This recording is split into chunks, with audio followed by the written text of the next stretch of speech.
and welcome back to my channel, and today in our Let's Chat series we're going to be looking at fabric, and in particular I'm looking at fabric for quilting, bag making, accessories, not so much the dressmaking fabric, a particular type of cotton, that's my preferred fabric, but I'm going to be looking more at colours and coordinating colours and getting your design right when you're making something, and the weights of different fabrics and how that then makes them more fit for purpose and better at some jobs than others. So I'm going to start just by looking at some of the products I've made and talking about how I've come to that particular decision about the colour and the weight of that fabric, how I've matched them with the colour next to them, and why it's good for that project. So I hope you enjoy. Please don't forget to like, subscribe and comment below. That really helps me out, and I love listening, and reading all your comments, and I will read all of those. And feel free to put pictures or email me. You'll see all that information come up on the screen, and get in touch because that's the best bit for me, is interacting with you guys. So let's make a start.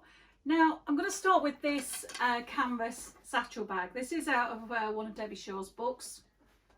I actually made this, not this particular bag, but this style of bag when I was in Sewing Street TV. One of the demonstrations I did it in a beautiful batik fabric. And that just highlights how different that bag looked in a different fabric. Now this one is the example that I made before I went on the show, just so I could familiarise myself with the pattern and see what the bag looked like and felt like. So this is my own fabric, and I made this from this lovely, cute little ducks, and this is a canvas. So it's quite a lightweight canvas bag. You can see it's got the D-rings on. It's, as I say, it's out the Satchel Bag book. I've actually got some wool in it, but I wanted to show you the lining fabric and how I constructed the bag. So you've got the canvas on the outside, and that just makes the bag have a bit more structure, so that it, even without those balls of wool in that will hold itself up quite nicely. It's interfaced as well, so I reinforced that fabric with a very lightweight interfacing, but just gave it that bit more depth.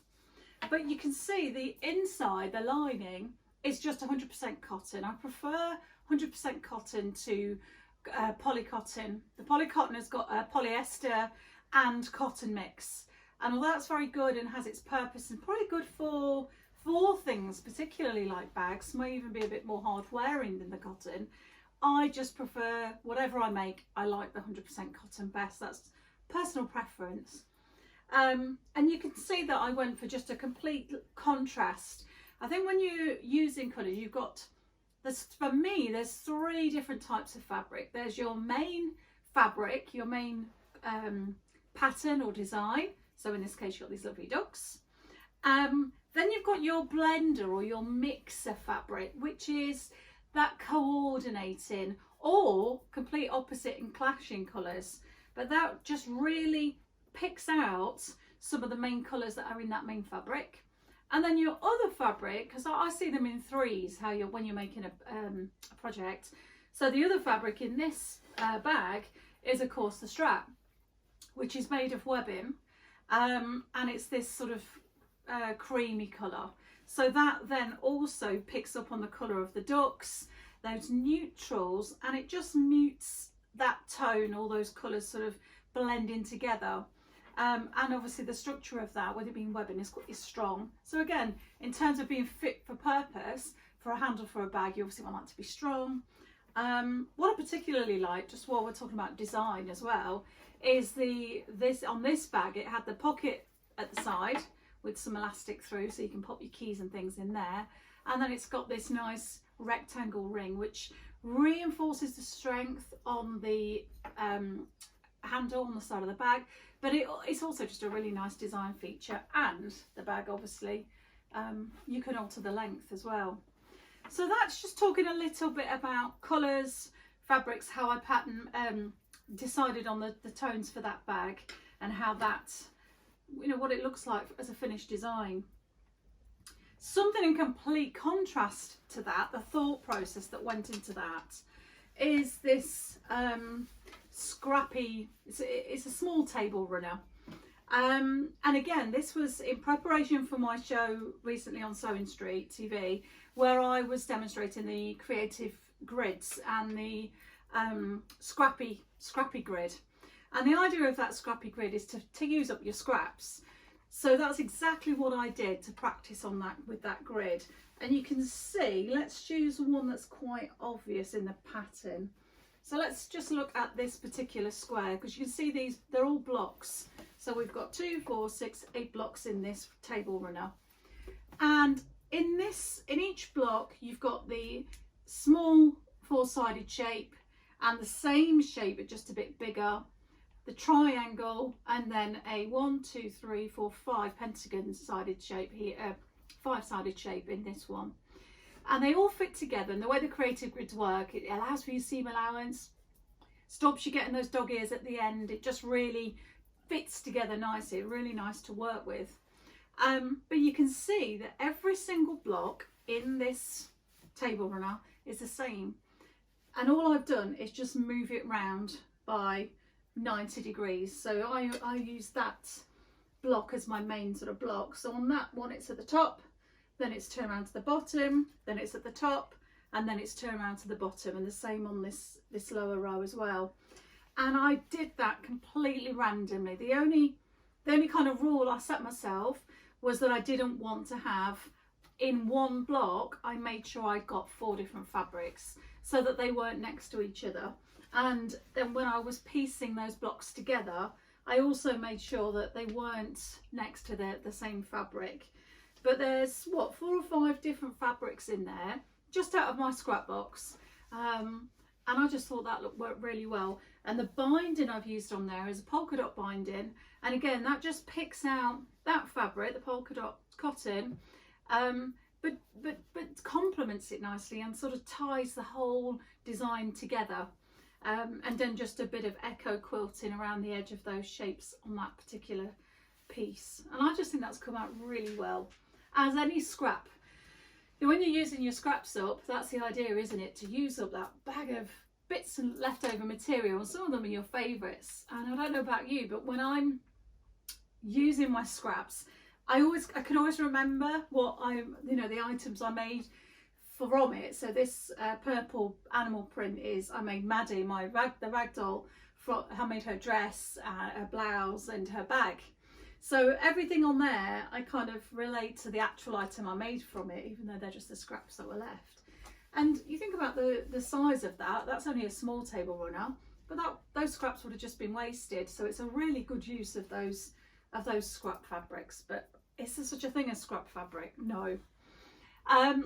So this is a pincushion. I only made this yesterday, and I thought it was really, really cute little pincushion. Again, out of one of Debbie Shaw's books. So just 2 circles of cotton, sort of put together and stuffed and sewn together. And with this, you can see the design here. I've used this patterned fabric. Again, I naturally get drawn to those 3 types of fabrics if I'm putting different fabrics together. So I use the pattern, which in this case is this sort of spotty print.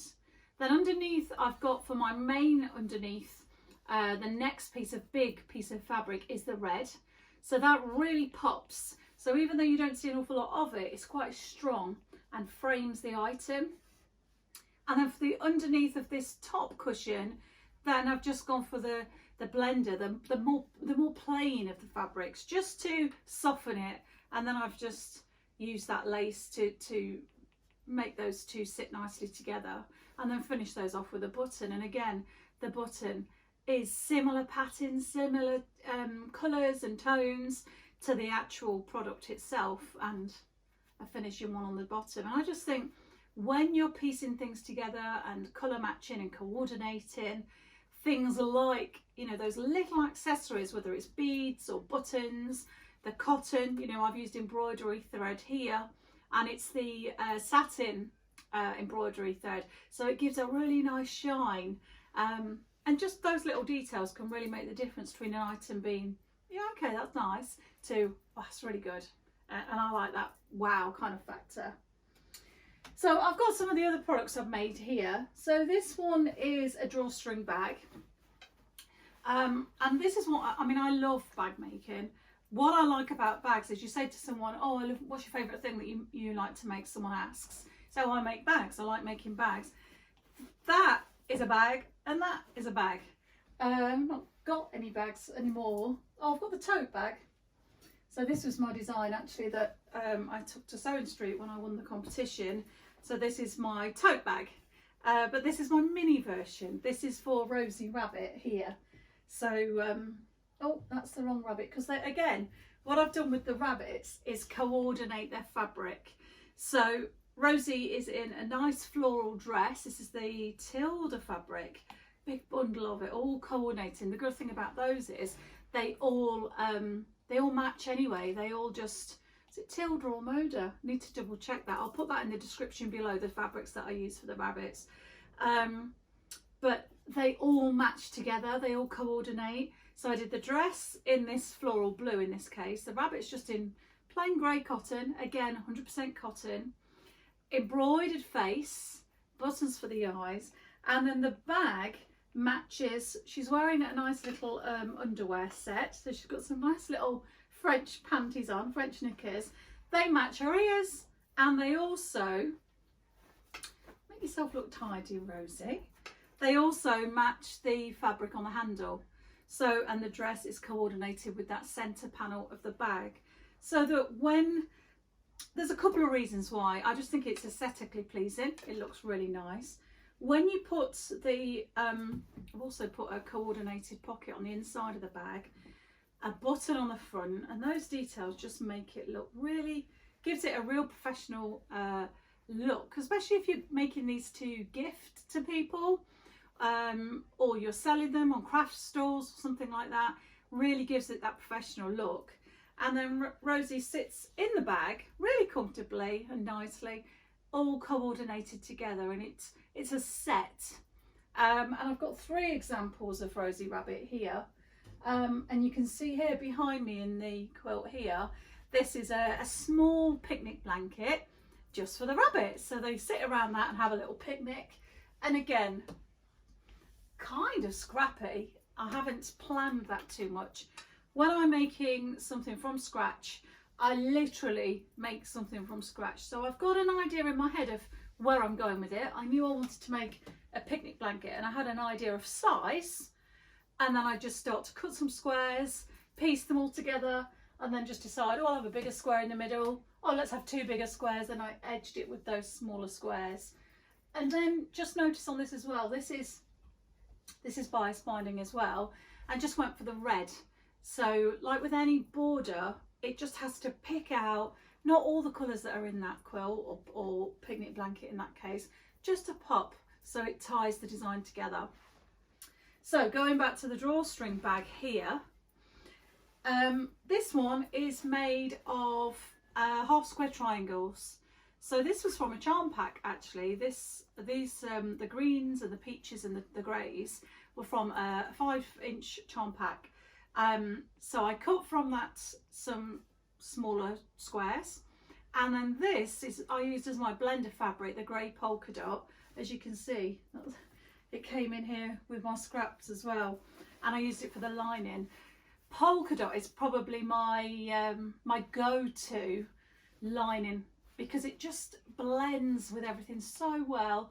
It's quite on trend at the moment, and I just really think it goes with whether you've got a stripe, a floral, a design, more of a geometric design. The polka dots just really tie them together. So I picked the grey because it toned with all of those different colours, and made some half square triangles. And what I love about half square triangles is you can obviously make your triangles, make your squares out of your 2 triangles, or make a triangle out of a square, whichever way you do it. And then you can just play around, and this gives, the way I've selected these in the shape, it gives that pinwheel effect, so that you can really play around with half square triangles, can't you? And how they fit together gives a completely different look. And that's what I did on the reverse. So they're exactly the same half square triangles, but the way I've placed them is in this. So you've got the square, so you've got a square in a square, and then I've just turned the corners round so that the corners have got the fabric, the coloured fabric in, and it just gives that really nice square polka dot design and pattern to it. And for the top where the drawstring goes, I've just used some more of those charm squares and ran the drawstring around it to pull that together, but with a binding that matches the lining, the polka dot. And natural fact, when I designed this bag, I didn't bind it as a separate piece of binding. I made the blocks, so I made this block and I made this block, and then when I did the lining, I made it about an inch, half an inch bigger than it needed to be. So when I sewed that seam across the top of the block and then sewed the lining piece in, it gave me that half an inch binding at the top that you can just iron over, and it gives you that really nice edge. So I think that came out quite nicely. And with all of my designs, although I haven't got one on this one, I always put the button on, so that's not my signature, just to finish it off. And with this one, just the drawstring, I went for something that's not a clash, but just picked out that blue tone almost from the polka dot of the grey, just to give it a pop of something different, because I felt that with it being so busy, so many colours, if I'd have gone for something that coordinated too much, you wouldn't have seen it, and I wanted it to really shine on its own. So that's just another way of bringing colours together. And I've then got my book cushion. So cushions are really nice, quick, easy makes.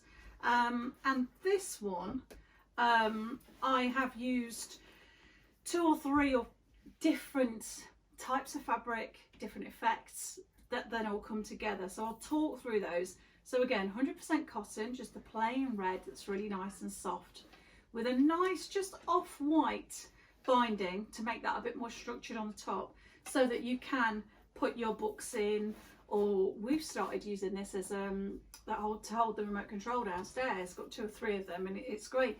We know where they all are now. It's got an applique heart on the front, which I use my embroidery machine to do. So it's got this really nice scalloped edge. So that's a nice feature that then also coordinates with the main. This is a full piece on the front of the cushion that I then quilted, put wadding on and quilted it as well. And then on the back is something just completely different. I love denim in designs, and I just think it gives a really nice feel to an item. So that's just got a nice medium weight and medium blue denim fabric on the back. The zips at the bottom, so I used a coordinating red zip. Again, you can just see that detail using a coordinated colour with the zip to the back, to the cushion itself.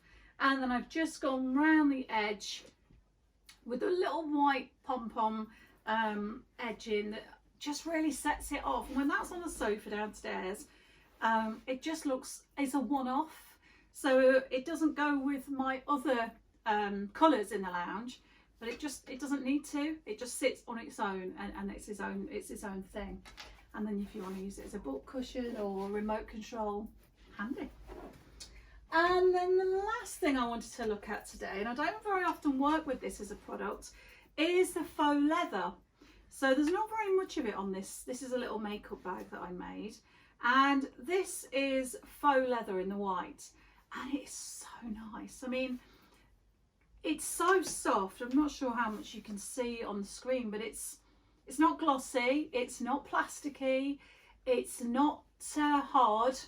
It really looks like soft white plush leather. It is so nice, and it's so nice to work with. It's so easy and supple. Again, use the same white pom-poms for that decorative edge around the bottom, and just this nice blue and red floral for the main design with the red button. So the coordinating colour, the pop here is the red button. I've used a red zip with the red ribbon for the zip handle. And again, you might have guessed, there's a ball of wool in there. It's everywhere in this house. And it's coordinated with a nice blue, denim-y blue, polka dot lining, and the cotton I've used, the thread is also red. So for the top stitching, I've used a red cotton thread so that it just all coordinates and really brings out that red of those roses. And talking about roses, we've got some reds there, so that coordinates very nicely there as well, doesn't it?